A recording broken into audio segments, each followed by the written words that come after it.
listening to the Live the Dream Media Network, Arizona's premier live podcast studio and online radio.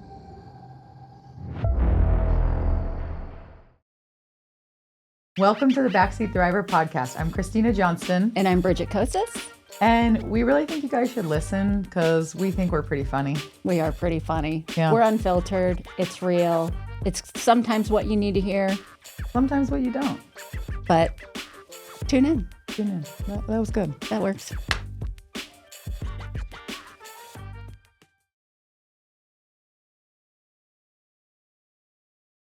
Thank you. All right. Welcome. Season 2, Backseat Thriver, second episode. Friday morning. Yeah. Let's go. Let's go. Let's go. So, Bridget, I think that we really shook people last week with our scandalous attire. we had some pretty mixed feedback. Not mixed negative. I mean, maybe it was a little too positive, right? I think the feedback was, why? Why are you wearing muscle shirts on a dry January topic? I think there were some questions. Like I said, it's supposed to be dry January, but our humor is not dry. And, I think a lot of people were like, wow, you guys are so brave. We're so courageous, which probably leads me to think we did something wrong. But we did. Okay, so here's the funniest story. So I end up, we do our show, right? That's Friday. I end up going to, of all places, Walmart. And we end up going to Walmart. And I'm watching this guy come around the corner. And my husband's like, babe, look. And I turn around and I look, and the guy has a matching shirt. Stop. He had the exact same shirt that I wore on Friday, and he had like a flannel over it. I was like, well, of course he did. That it's cold out. It's cold out. I mean, thank you, Walmart, for that entertainment. I was like, only Walmart. You gotta love it. I'm telling you, if they just put a bar, like if they get a second floor level of Walmart and put a bar, do you realize how much money they would make? Man, a lot. Throw it out there. That would be a good idea. That would be a great idea. Yeah, that's pretty funny. So, okay, well, now here's my real question. Are you going to wear the shirt again? I might. I might too. I don't know. I mean, maybe I'll actually wear it to the beach. I'd feel pretty good. I might get a new one. I might need a different. You told me I didn't look good in blue, so I might get another shirt. Did I? You That doesn't sound like something I'd say. It does. That's really rude. Bridget, I don't think we've been promoting this show, and I know a lot of people are excited about this. So I don't think anybody wants to listen to you and I yap anymore. So I say let's get to our guest. Let's do it. Okay, so we talk a little bit about when Bridget and I sit down and we're like, what do we want to talk about? And a lot of this is from our own experiences and probably people telling Bridget a lot what a bad cook she is. And that's your kids telling you. That is my kids telling me. So we're like, you know what? We need a true expert this time. Like, let's not try to have this be Bridget and I giving you hacks for how to be better because, I don't know that we've got the common sense for that. So, okay, fair, fine, okay, fine. Right. I mean, well, whatever. We'll get to that later. So we have today with us on Backseat Thriver a true expert, a local legend, a nationally praised chef, and just all around badass. So we are so lucky to have Chef Tyler Fenton in the studio today with us. Yay, Chef. Thank you for being here. So Tyler is the owner and mastermind behind 3 incredible concepts in Tucson. I sound like such a cool, like I know what I'm talking about when I say concepts versus restaurants. Is that true, Chef? I mean, you do sound really cool. Thank you. Okay. So Tyler has BATA, Reilly's Craft Pizza and Beer, and Fentonelli's all in town. And so if you guys haven't been to any of those, you need to get that on your list ASAP. So Reilly's was open first, then BATA, then no. Reilly's first, then Fentonelli's, then BATA. So a couple of crazy things about this. So Bon Appetit wrote up BATA as one of the best new restaurants, not in the city, not in the state, not in the Southwest, in the country, people. Okay. So this is, and we're going to grill Tyler with all the questions about, the inspiration behind his restaurants and really get into that. But having a chef and his restaurant written up nationally, that's a pretty big freaking deal. And if you don't know Tucson has become a foodie district. We're considered a gastronomy of the United States, right? Would you consider that, Tyler? Absolutely. We are a city of gastronomy. See, Bridget, I was really hoping you would say that word wrong and say like gastroenterology or something, and then I could really make fun of you. So not only has Tyler been written up in Bon Appetit, he's had a 6-page spread in Tucson Lifestyle. He's been mentioned in Time magazine. He is a staple with Tucson Foodie and all their social media. And it would waste too much of our time talking about all of the press that this guy and his restaurants get. So without further ado, Chef Tyler Fenton, thank you for being here again.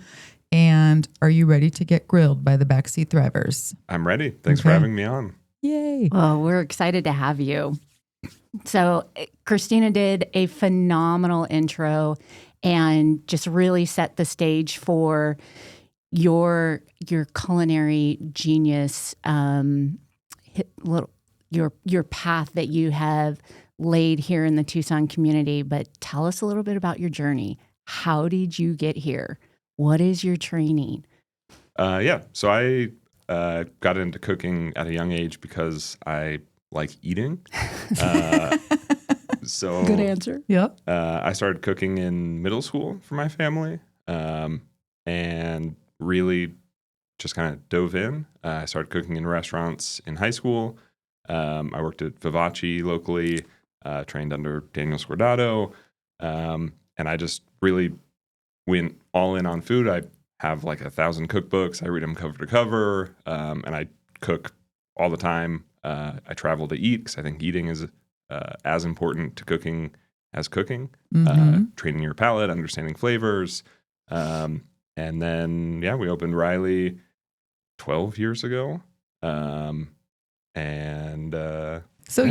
have been a staple in this community for over a decade. That's wild. Pretty cool, because don't let the gray hair fool you. You're a baby, Bridget. Like the amount of fun that we have making fun of each other. I mean, mostly you. Right. You're about to be 35. That's correct. So, I mean, you've got like presidential gray going on there. Like, is this the stress of 3 restaurants? Like, what's going on here? Or 2 toddlers? What is it? I was had like no gray until we opened the second restaurant, and then boom. Oh my gosh. Yeah. See, okay, now so Tyler, give us a little rundown. Okay, so Reilly, 12 years, give us the history of the other 2, and then just talk a little bit about each of the concepts and how they got their start. So Reilly started beautiful historic building in downtown Tucson. I was super into pizza at the time, and so downtown Tucson was just starting to be revitalized. So I liked the idea that pizza was this familiar vessel that we could serve food, but kind of push boundaries and do some things that people weren't super familiar with. Like we had an egg on a pizza, which isn't that crazy now, but 12 years ago, people were like, "What is this?" I remember, sorry to interrupt you. The first time when I ate there 12 years ago and I saw the pizza, I was like, this is so disgusting. What's wrong with this guy? He doesn't know anything. And then you try it and you're like, oh my gosh, party in my mouth. Okay, continue. Yeah. Our growth plans happened to line up perfectly with the start of COVID. We were originally opening a second location of Reilly on the northwest side, and we had plans for BATA. BATA was in the works. I have notes on my phone from before Reilly for the seed that became BATA. But COVID happened. We opened what is now Fentonelli's August of 2021. And then BATA opened 6-ish months later. So Fentonelli's is sort of a sister restaurant to Reilly. It's pizza pasta, but it's decidedly like Italian American, so like East Coast influenced, larger pizzas, longer bake, really family friendly food, super fun. And then BATA is like a celebration of our region. So everything we buy comes from local small farms. So the menu fluctuates daily depending on what's coming through the door. Everything's cooked over a live fire. It's a small plate format, so you get to try a bunch of different things, really designed for sharing. And that restaurant's a lot of fun. The menu changes literally. If we're tired of a dish, we change it. Halfway through service, if we're like, this could be better, we'll change it. It's a constant evolution, and I think as a chef, it's really a fun place to work. Okay, so what you just said is so crazy to me because I read this funny thing or somebody told me this. Like, if I knew parenthood was being responsible for 3 meals a day, every day for the rest of my life, that would have changed things. So on top of parents having to cook, you're sitting here saying, on a daily basis, our menu changes depending on what comes through the door. Is all of that pressure on you to assess what's come through our door and how do we apply that to what we're doing today? Like, how do you do that? How does that work? So I have a really great team. Okay. But when the restaurant first opened, it was largely on my shoulders. But as the team grows and develops, everyone kind of gets communal ownership, and you understand, and we kind of build the way that we think together, but also individually. Okay. So yeah, I mean, it's Okay. That's amazing. It's fun, and I think having fun and being excited and passionate about something is contagious, and we've brought together a bunch of people that are excited about doing that thing. That's so cool. That is so neat. So when you're talking about changing the menu halfway through the dinner hour, why? Like, what is it feedback? Like customer feedback? Is it, what happens? So like, unlike a standard restaurant, like if you can pick up the phone and order whatever you want from wherever you want, you can have the exact same product all the time. When you're working with local farms, you might only get, a couple pounds of something. And so you want to celebrate that thing. But in the volume of restaurant, we might run out of, say we got in snap peas and it goes on a dish. We might only have enough for 16. Mm-hmm. And so when the 17th order comes in, you say, okay, well, instead of Let's snap get peas, creative. we're going to use Okay. this other Zucchini. thing. And so it keeps you on your toes. We also work with whole animals. So like we buy whole pigs. And so, similar concept, you only get so many of each cut from a pig. So, it's kind of a scarcity model where if we have a dish that's pork loin and we run through it, we'll pivot to pork belly or pork shoulder. And if we have to completely rework the dish, we will. But unlike a standard restaurant, we don't, because of the scarcity of ingredients, we're not spending months R&Ding a dish and saying, okay, this is exactly how we're going to do it for the next 2 years. Most of the time it's really off the cuff, and it's like, okay, let's do this sauce with this thing and this veg, and you make it. Sometimes we try the first version like as we're opening, and you say, all right, tweak, Mm-hmm. and then you make 5 of them, and you say, okay, let's do this now. And that, I think, ties into home cooking, where you have to learn, like the art of cooking rather than just like blindly following a recipe, because how you cook, why you cook, what things do to other things will make you a more skilled cook. What's in the refrigerator? It's like, well, I've got nothing. What are we going to make today? Hot dogs. Versus Hot dogs are delicious. I agree. I'm just picturing like the resume or the job interview for BATA. So how do you adapt to a change? What is your... Are you flexible? Are you flexible? Yeah. Wow. There's some behavioral analysis that happens for that restaurant. Yeah, I'm sure. Okay, so I'm not going to compare it, but I binged The Bear, and every chef Bridget, probably. I was going to ask the same. I love that you're asking this because that was so on my radar. So every chef probably gets this. Oh, I watched The Bear. I love The Bear. Yes, chef.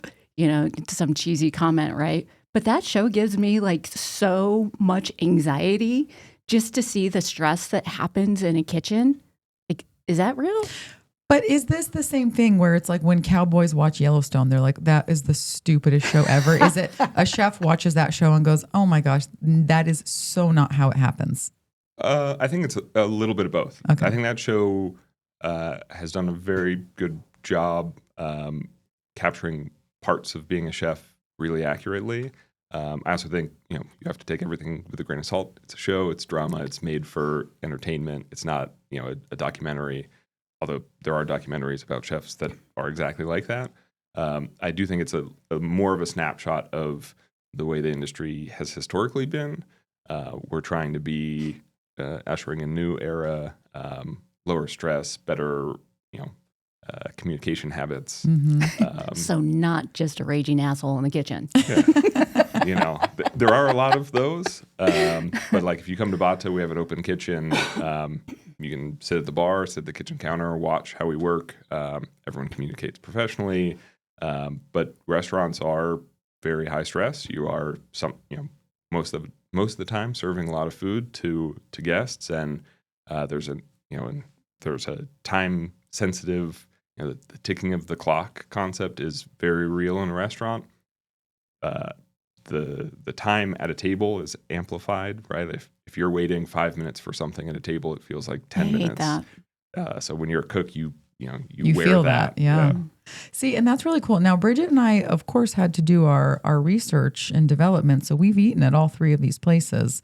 Wait a sec. I don't think you've had BATA yet. I have not had BATA yet. But the other two. I'm waiting for the invite. Yeah. Just saying. Awkward. Don't hold your breath. Your birthday ain't for a few more months. Damn it. So what I love though about I love being able to watch people cook, and particularly in a restaurant. And Bridget, I think you can appreciate this with your level of OCD. When you hear those horror stories about things that go on in restaurants, it's really fun and like really puts me at ease. Just, and I'm sure that there's a certain pressure of the chefs knowing we're being watched, but it's also so entertaining I love watching the people spin the dough, and I love at BATA watching. I mean, it's like they're just cooking in a personal kitchen is what it feels like. And you're at a zoo just watching. So I think it's really fun to get to see. I wasn't going to say a zoo. I was thinking more like an art show. Yeah, sure.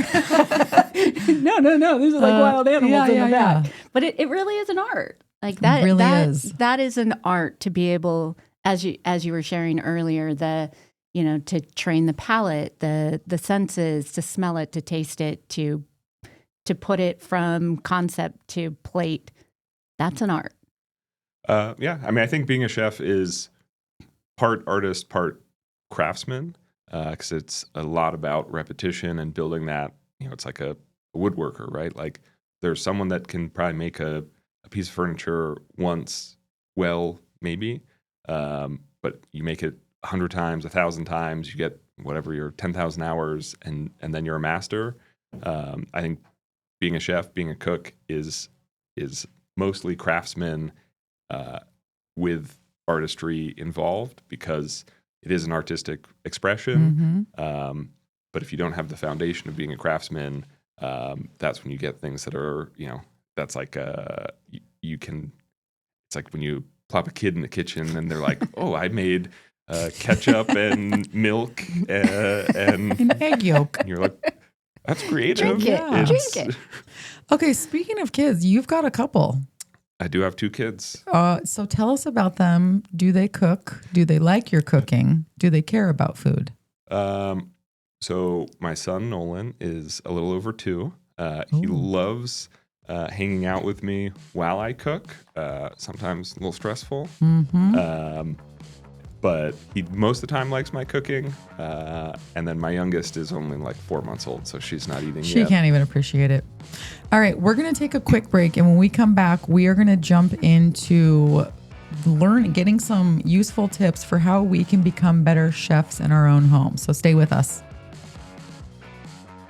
My heat and air were in a state of disrepair. Happy New Year and welcome to 2025. It's a new year, but we still have air conditioning and heating systems at last year's prices. We have high-efficient inverter systems for as low as $89 a month. For year-round comfort, call Picture Rocks Cooling, Heating, and Plumbing at 520-492-0748 or picturerockscooling.com. Picture Rocks Cooling, Heating and Plumbing. Hi, I'm Alan Murdoch. For the past 20 years, I've been buying, fixing, and selling properties right here in Southern Arizona. And I want to buy your property. Whether it's a house, apartment, commercial building, or vacant land, regardless of the condition or the situation, I want to talk to you. When you sell to me, I pay cash and it's hassle-free. No repairs, no closing costs, and no commissions. If you have a property you don't want to deal with and you want a quick solution, call, text, or visit selltalon.com. Again, that's selltalon.com. Discover the power of 88 Crime, where your anonymous tips are rewarded with cash. When you call in anonymously with a tip, you are given a code. With the code and a password, you can walk into a bank and redeem your reward anonymously. If your anonymous tip results in a felony arrest, you can claim up to $2,500 cash reward. Let's stop the silence on crime and strive for a safer community. For more information, please visit 88crime.org or call 88crime. Copper Creek Cookies, Copper Creek Cookies, coppercreekcookies.net. We can print anything on our soft vanilla logo cookies. We deliver them and other sweet treats locally. We are located at 4249 West Ina Road, Suite 121. Call us 520-300-1131. We bake smiles. Copper Creek Cookies, Copper Creek Cookies, coppercreekcookies.net. We are back. We are. Let's Sorry, I go. interrupted you. Go. No, I thought you were going to start talking. No, I and- wasn't. I was going to I was make like, a... Shh, quiet. Yeah. We're back from our sponsor break. You know, I want to say I feel like this this dynamic is really working because before we came back on the air, all three of us were trying to make the most annoying noises into the microphone, and we all made different noises. So I think that really shows the creative genius that is at this table. I agree. So I agree. Good job, So guys. if you ever need us to do a commercial for you, Tyler, for any of your restaurants, and this is the Brussels sprouts. Okay, we could do that. We got you. oh my gosh. Okay, so the Brussels sprouts. the Can we Brussels talk about sprouts. those? I hated Brussels sprouts until Reilly's. I thought Brussels sprouts were the nastiest vegetable that could ever be grown on this planet. And then I went to Reilly's. I've heard that a lot. And I have tried to remake them and I fail every time. So therefore, I just have to come to Reilly's. Even better. Well, I appreciate that. Yeah.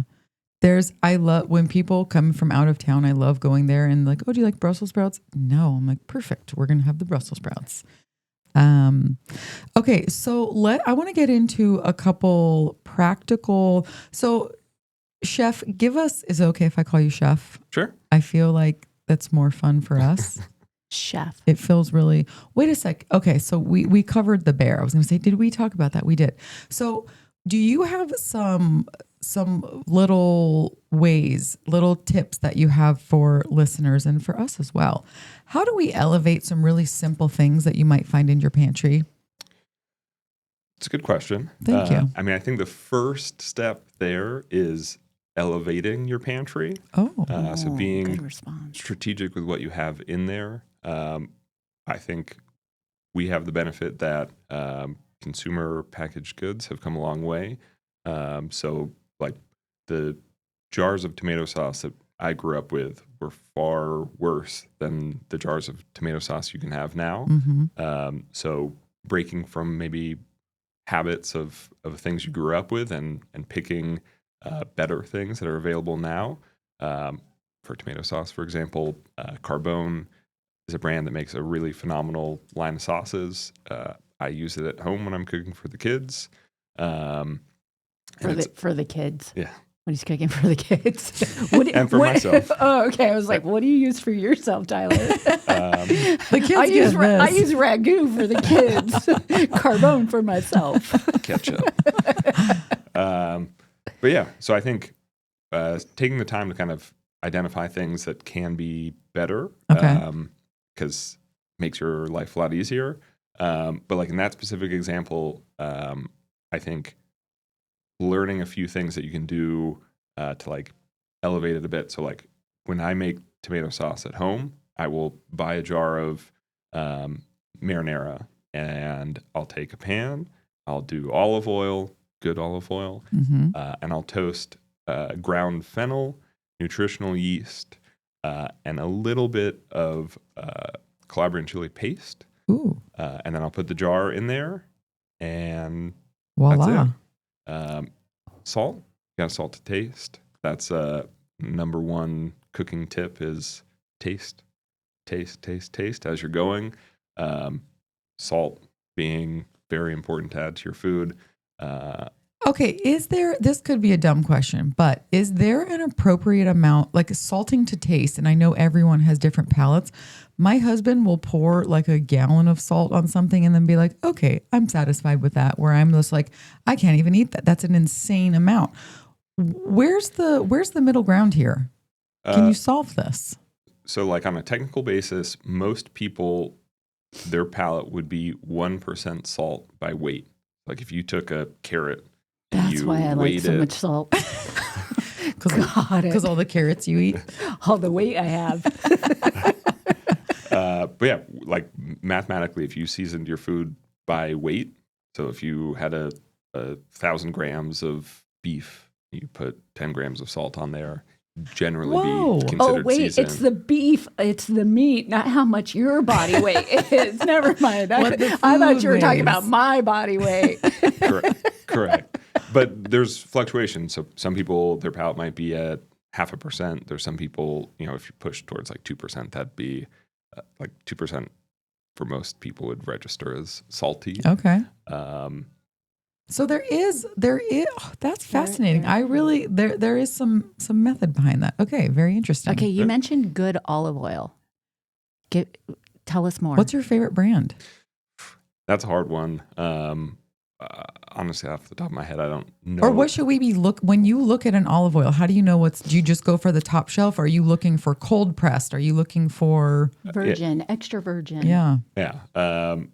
Like if you're talking about good olive oil, you're looking for extra virgin, cold pressed, but a lot of those things are, pseudo branding. So you want to look for like if it has a production date on it, fresher is better. That goes for most things in food. But so if you go to Safeway and you look at the thing and it, is from 2 years ago, it's probably not going to be that great. I buy all my olive oil at Home Goods. Oh, you're in trouble. That's been sitting there for years. I keep seeing the green squirt bottle of olive oil. Graza. Yes. Yeah. Do you like that? Yeah, it's a nice product. I think they've done a good job kind of breaking into the market. I don't know. I'm not super knowledgeable on that product, but I know they've done a good job. They obviously did a nice marketing job because I look at it, I'm like, oh, that's cute. I'd like to use that. And they sell cans to refill, so you cut back on your plastic use. Yeah. Well, nice. Bridget and I did a show about all the plastics.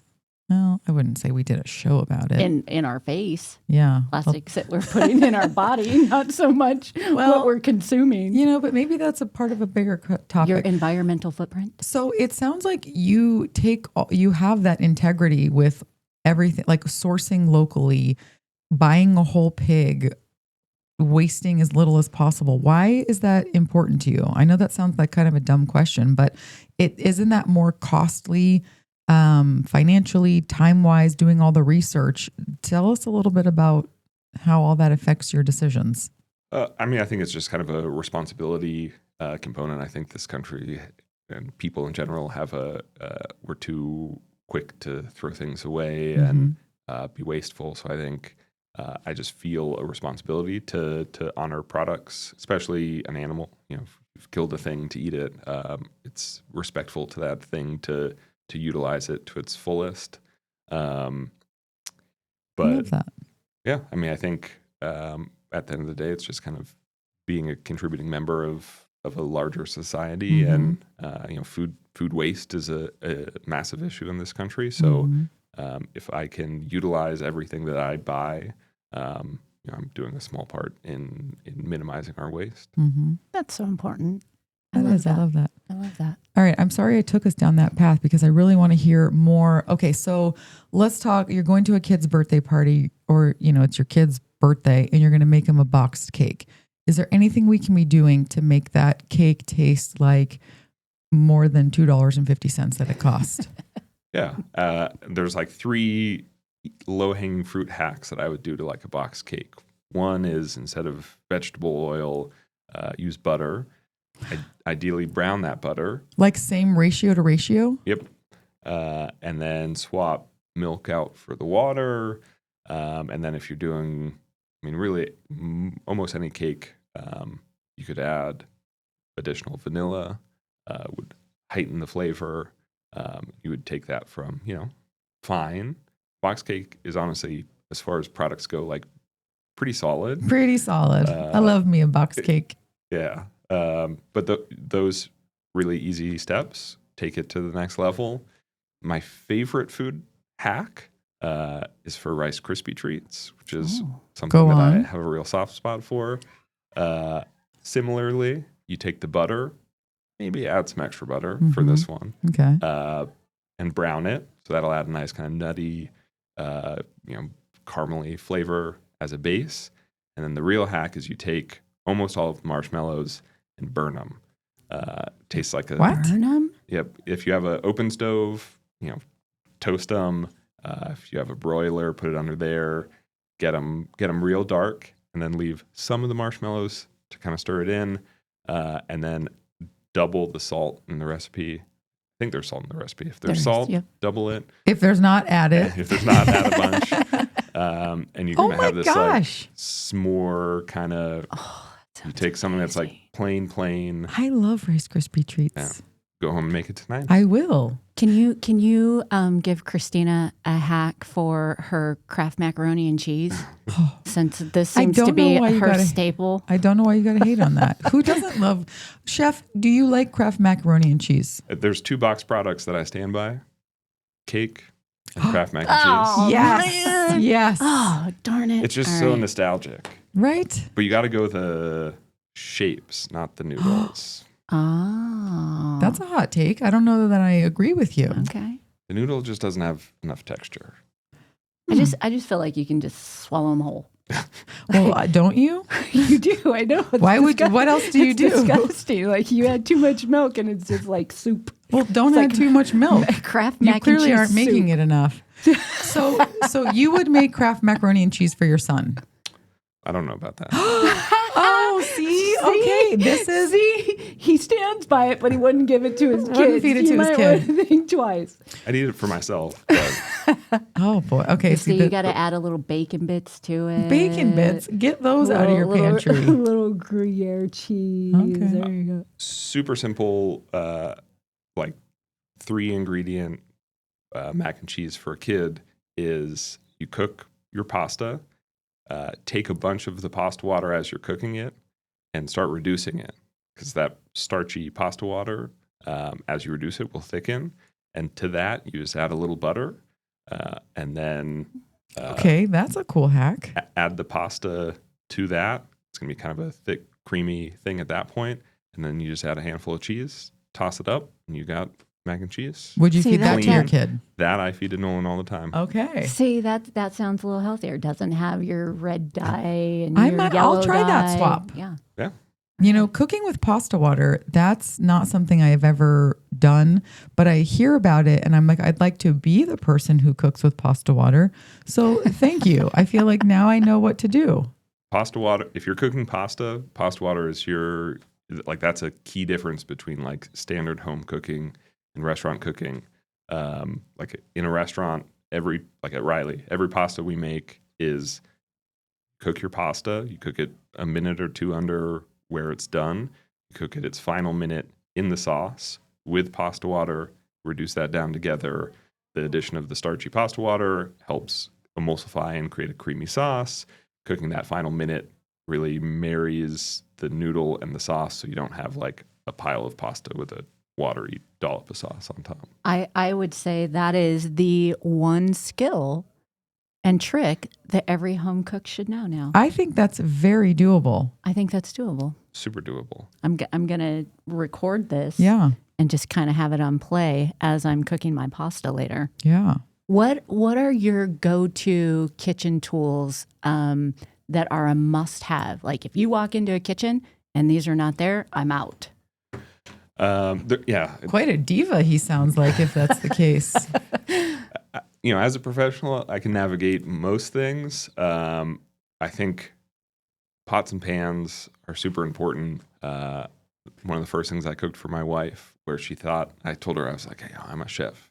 She's like, okay, let's see. And I went to make her pancakes, and she had just the world's worst pan, and I burnt them. Probably came from Home Goods. It was probably 300 years old, uneven, and I, burnt the pancakes because temperature, distribution, and chef, whatever. Yeah, nice try. Redeemed myself later down the line, but so you need to have nice pots and pans to be able to cook well. It's like tools of the trade. I feel like with pots and pans, it's so overwhelming because there's 1,000 kinds. There's non-stick, there's stainless steel, there's non-toxic, like copper bottom. What's a good rule of thumb for you? And here's how to get a consistent dish. Yeah. So company I love is a company called Maiden. I think they make all great things. I'm a fan of stainless steel because you aren't dealing with the questions of microplastics and those things. But then those are harder to wash, right? They're harder to wash if you really are botching your cooking. Okay. So having the tool and then using it properly makes your life easier.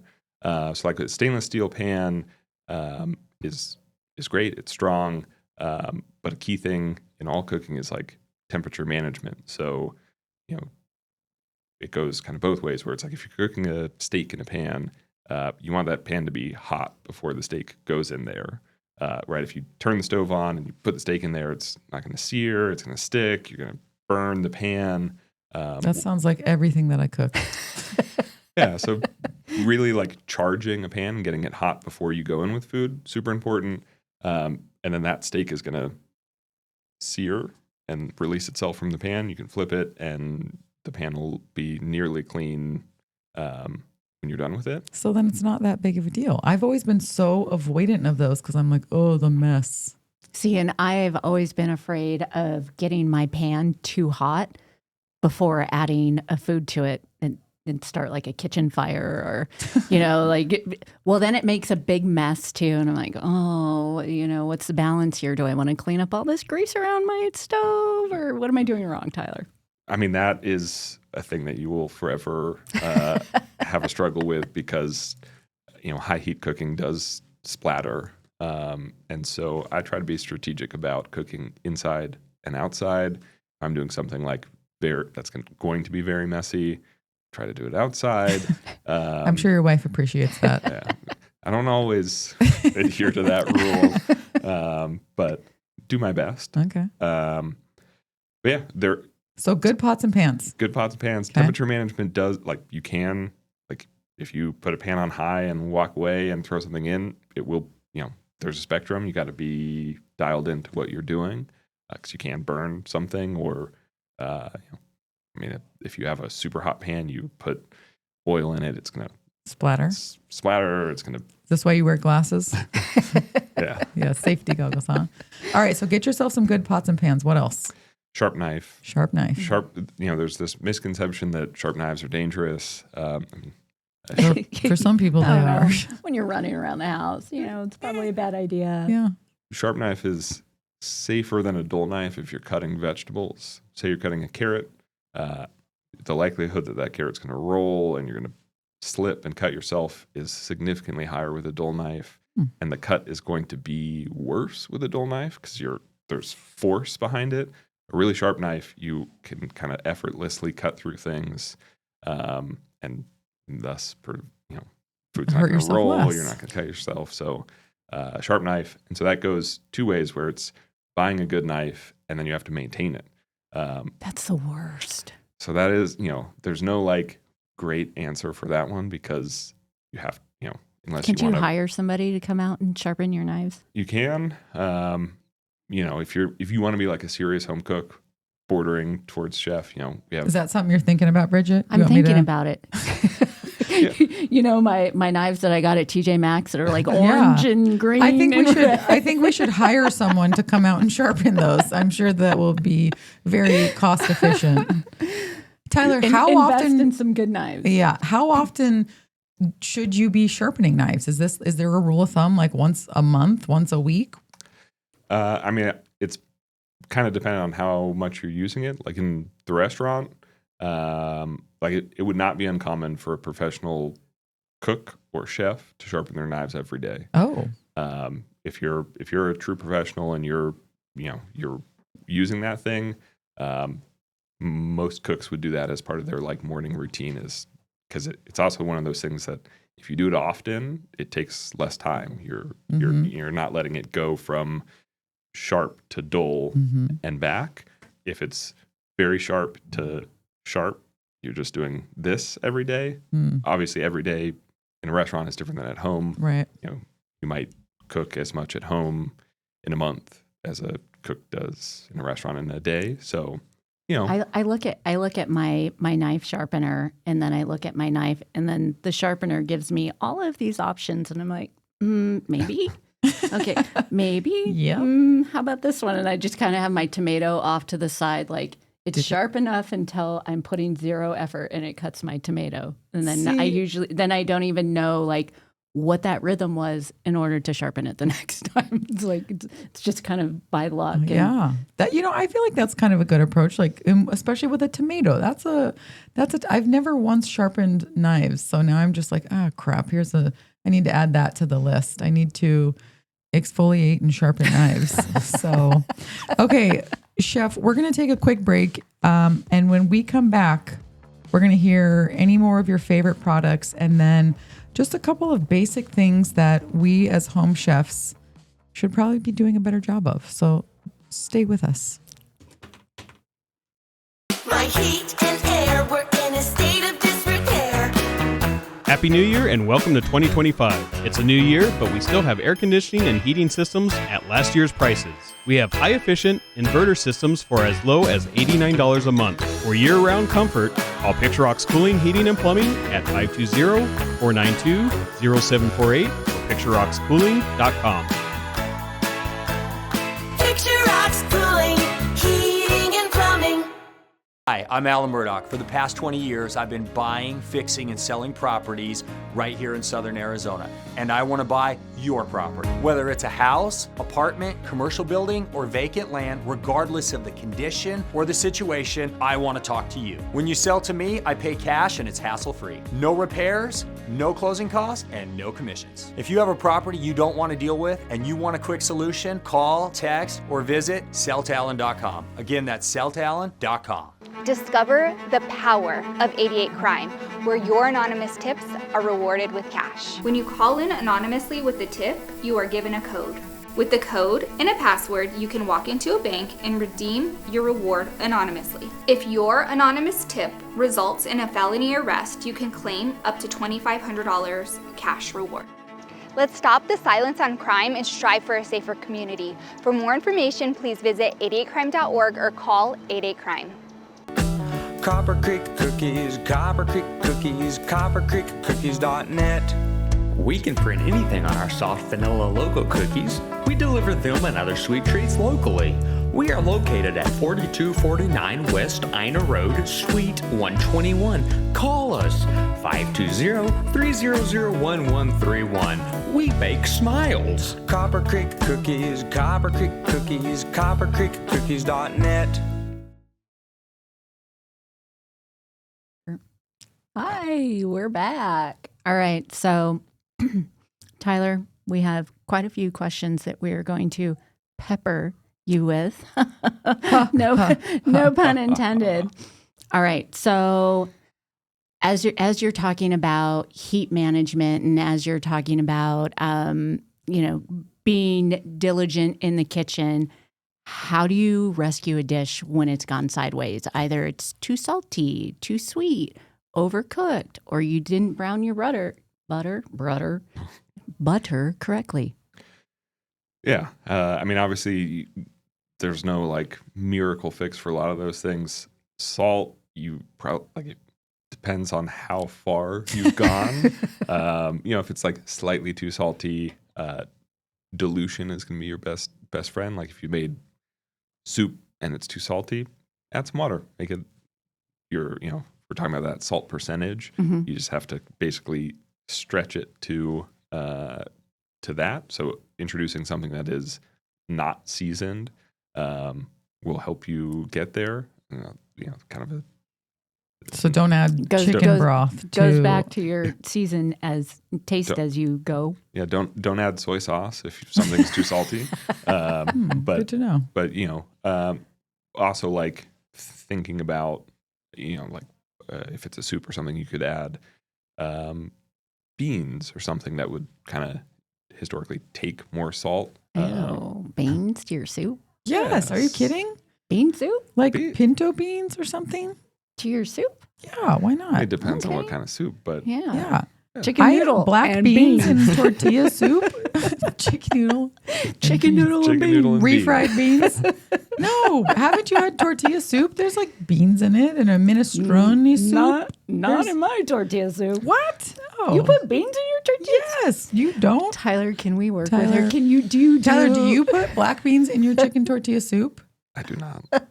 Can we get some professional lessons for Christina, please? Yeah. You're making like a Southwest tortilla soup. Okay. If there's beans in it. Okay. Okay, so Bridget, I'm making Southwest flavors. You're making gross flavors is what you're doing. So this goes to my next question. What are some of those common rules that you see people break all the time when it comes to cooking? Like putting beans in your tortilla soup. All right, calm down. Calm down, chef. I think the thing with food is it's personal. So like if you like something. It's not when you're cooking for others. I put my blood and sweat into this. No, thank you. And maybe a hair or a nail. Yeah, don't put hair in your food. Yeah. If you're doing something that's like obviously wrong, that's tough. But like, if you like beans in your soup, put beans in your soup. And Kraft macaroni and cheese. Whatever. Yeah. If you have a specific example, I could hit you with a counter. Is there something that you see people doing in your kitchen or like you've seen your team do, and it doesn't have to be right now, but historically where you've seen someone like, why are you scrambling eggs that way? Or do you have kind of one thing that you would tell, like scrambling eggs? So scrambling eggs that's good. Like that line of thinking, like there's two things that I see people do a lot that it's kind of the opposite end of the spectrum. People scramble eggs, they don't scramble them enough. And that's when you get that like some yolk, some white. Mm-hmm. It's not very homogeneous. It looks like marbly. Yeah. You want to scramble those eggs for minutes. Do you crack your eggs in a bowl and whisk them before you put them in the pan, or do you do it in the pan? I scramble them before they go in the pan. So is that sure. Asking for someone else? Like, is that something we should be doing? Is that like, obviously, you right? Scramble your eggs in the pan? If you want to be like really professional, you'd have like a 2-bowl setup. So you'd crack your egg, go into the first bowl, inspect it, make sure there's no shell, go into the next bowl, repeat, and then in the big bowl you would whisk thoroughly.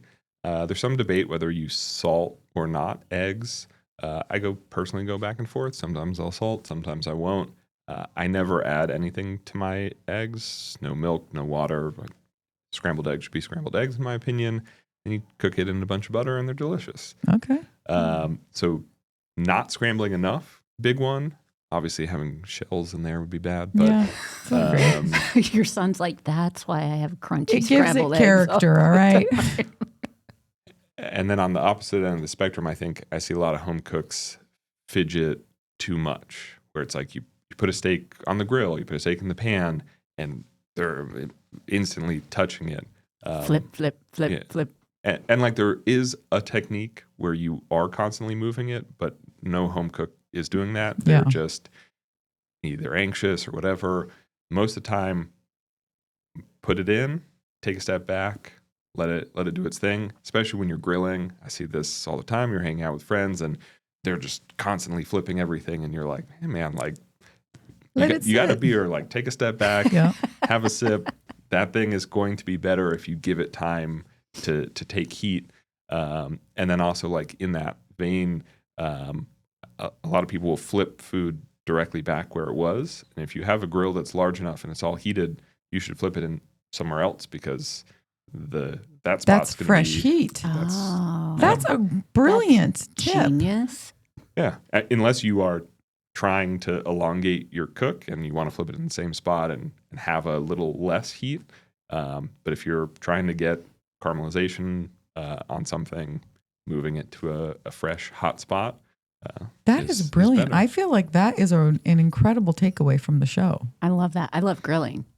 You do? I do. You know how? I am a grill master. Like Dang. I don't let my husband cook on the grill. It's probably like demasculating, but right? That's what did you say? Emasculating? Oh, I thought you said demasculating. That's not a word. Emasculating. No, emasculating. Emasculating. Ooh. Okay, let me get there. It's probably emasculating, but I love to grill, and I feel that when I cook better than he does. That's so cool. I think my mom might grill more than my dad does. Yeah, we have like our grill is like as long as this table, and it's an open face grill, and my husband always, we always had a closed grill when he would cook. So it's a little quicker. You could time it a little bit better when it's an open face. Like you've got the natural elements on one side, so your heat is not balanced. Yeah. Is that the right way to say it? I don't know what I'm talking about, but I can grill, so I'll have to grill for you guys one of these days. Not for you, Tyler. Yeah, but for me, I will feel way too judged. But for you, Christine, yes. Everyone's always like, "Oh, I'm nervous to cook for a chef," and like. Most of the chefs that I know are chefs because they like food and they like eating and like. Okay, well, maybe I'll invite you over. I think just coming. For me, I can turn off my analytical side and just sit back and enjoy. No, food. you can't. Don't lie. Don't lie. I bet that would be fun to do though sometimes, like where you can it's like clocking out, where you're just, I'm hungry and I'm going to eat something, and it's. I don't know. So speaking of hungry and eating something, like what is your guilty pleasure? Like after a long day of work and you just want to go home and have some comfort food, what's your go-to? So I love bean and cheese burritos, which is like, I don't know. I grew up eating them and they're like nostalgic for me. There's something comforting about simple food. So I eat a lot of bean and cheese burritos late night. Your poor wife. Oh, that's just so sad. I know a bean fiber. We'll just leave it there. And then I'll do like instant noodles sometimes too. But there's like better ones out there now. So like Momofuku has a line of instant noodles that I think are pretty delightful. And I'll cook those up for myself, which is also an added, both of those foods are added treats for me because my wife has celiac. So we generally eat gluten-free in the house. Oh, I'm so sorry. So when she's asleep and I get home from work late, I'm like, flour tortilla. If I'm not eating gluten, I've let myself down. Yeah. So with your wife having celiac, do you have gluten-free options at all of your restaurants? We do. That's awesome. Reilly, most of the menu itself is gluten-free. Aside from the pizza and pasta, we have gluten-free pasta available there. We're workshopping gluten-free pizza right now. Most of the menu at BATA is gluten-free, vegetable and protein-based menu there. And then Fentonelli's has gluten-free pizza and gluten-free pasta. And yeah. So where can people find you if they haven't? If somebody listening is like, man, I haven't checked out BATA yet, or I haven't checked out Fentonelli's, how do they find you? All the restaurants are on Instagram. Reilly's Reilly Pizza, Fentonelli's is Fentonelli's Pizzeria. And we're going to tag all of these in our post as well. So cool. They all have websites, and yeah. Okay. So if you haven't checked out these restaurants, check them out. BATA, I mean, that place, it's in a good, I mean, do you recommend getting a reservation? Do walk-ins? I would say if you're going to BATA, you should make a reservation. We also do a great job of accommodating allergies and dietary restrictions. So if you have any of that, making a reservation, communicating that gives us an opportunity to be set up to take care of you the best we can. And yeah, Fentonelli's is a counter service restaurant. So walk right in, walk up to the counter, order some food. And Reilly,